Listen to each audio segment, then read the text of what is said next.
qui concerne Cuba, Amnesty International n'a rapporté aucun cas d'assassinat politique, contrairement au Royaume-Uni. Pas un seul cas de torture ou traitement inhumain, contrairement à des nations telles que la Belgique, Chypre, l'Estonie, la France, la Grèce, l'Italie, la Lettonie, Malte, la République tchèque et le Royaume-Uni. Pas un seul cas d'utilisation de preuves obtenues sous la torture, contrairement à l'Allemagne. Pas un seul cas de disparition, contrairement à l'Estonie.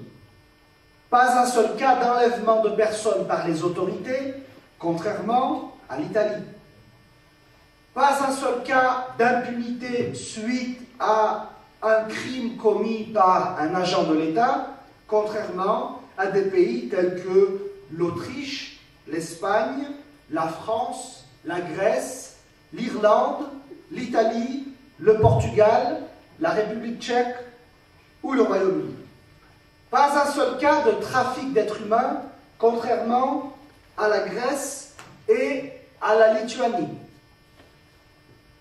Pas un seul cas de violence contre les minorités, contrairement à l'Allemagne, à l'Estonie, la France, la Grèce, la République tchèque, le Royaume-Uni, la Slovaquie. Pas un cas d'enfants privés d'accès à l'éducation en raison de leur origine ethnique, contrairement à la Grèce, la Hongrie, la République tchèque, la Slovaquie, la Lettonie et la Slovénie. Pas un seul cas d'enfants internés, contrairement à la République tchèque et à la Slovaquie.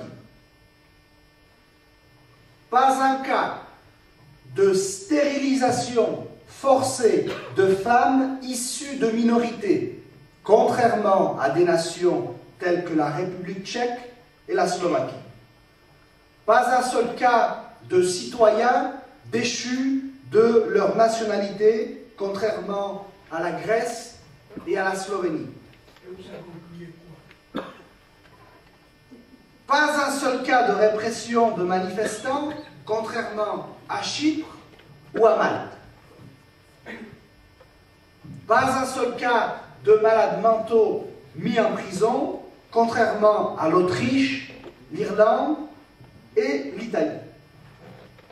Pas un seul cas de suspension des garanties constitutionnelles, contrairement à la patrie des droits de l'homme, qui est supposée être la France. Pas un seul cas d'incitation à la haine raciale et à la discrimination par les autorités, contrairement à la Hongrie et à la Lettonie. Les rapports d'Amnesty International sur la situation des droits de l'homme au sein de l'Union européenne sont accablants. Par conséquent, l'Union européenne ne dispose d'aucune autorité morale pour s'ériger en donneur de leçons. En effet, l'Europe présente une situation des droits de l'homme bien plus désastreuse que celle de Cuba. Par ailleurs, malgré les énormes activités de lobbying menées par les États-Unis et l'Union européenne pour empêcher Cuba d'intégrer le nouveau Conseil des droits de l'homme des Nations Unies, 135 pays membres de l'Assemblée générale, soit plus des 2/3 de cette même Assemblée, ont choisi Cuba en mai 2006 pour y siéger. En réalité, les États-Unis et l'Union européenne utilisent la problématique des droits de l'homme comme prétexte et ont imposé une vision politisée de la réalité cubaine que le reste du monde ne partage aucunement. En juin 2006, le 12 juin 2006, le Conseil de l'Union européenne a clairement affirmé son intention de renverser le gouvernement de La Havane. Je cite: « En ayant recours à l'éventail complet des ressources dont elle dispose, l'Union européenne continuera d'offrir à toutes les composantes de la société un soutien concret au changement pacifique à Cuba. Fin de citation. C'est ce que souligne le communiqué officiel du Conseil de l'Europe. Ce même Conseil affirme surtout être préoccupé, je cite une nouvelle fois, par le fait que le gouvernement cubain soit revenu sur certaines réformes menant à une timide ouverture économique. Le Conseil a déploré que ces restrictions aient encore réduit la latitude laissée aux initiatives privées. Fin de citation. En clair, l'Europe utilise la problématique des droits de l'homme, mais souhaite seulement le retour à un capitalisme d'entreprise privée et l'implantation d'une économie de marché à Cuba. L'hostilité des États-Unis contre Cuba ne cessera pas de sitôt. C'est malheureusement un fait.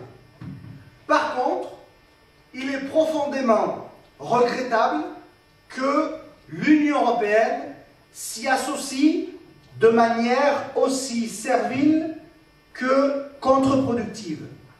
En effet, il est un langage que les Cubains sont dans l'incapacité de comprendre. Il s'agit du langage de la force, du langage de la menace, du langage de la contrainte, du langage de l'intimidation, du langage du chantage.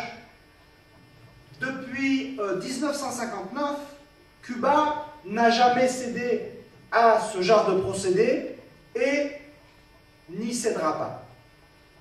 Cette réalité doit être comprise de l'Union européenne et bien évidemment de Washington. Les ultimatums ne servent à rien si ce n'est qu'à radicaliser le processus révolutionnaire cubain, et je crois que l'histoire de ces 50 dernières années est édifiante à cet égard. Les Cubains n'ont jamais accepté que l'on empiète sur leur souveraineté et leur indépendance qui leur ont coûté tant de sacrifices. C'est la raison pour laquelle l'actuelle politique de l'Union européenne est vouée à l'échec. L'Union européenne, et je terminerai là-dessus, gagnerait en crédibilité et en autorité morale en se démarquant radicalement et sans plus attendre de la politique obsessionnelle des États-Unis vis-à-vis de Cuba. Elle doit faire respecter les valeurs de souveraineté et d'indépendance en rejetant toute tentative d'ingérence dans les affaires internes des autres nations. Merci de votre attention.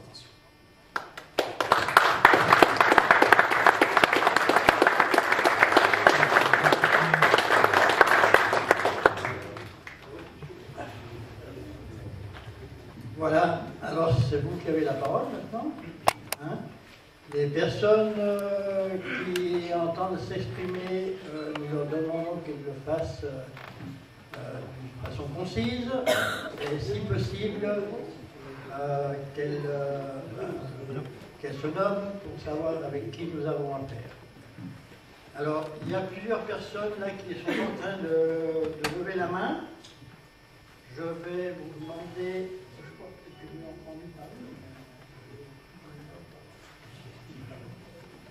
Le monsieur qui a levé la main, là, le premier.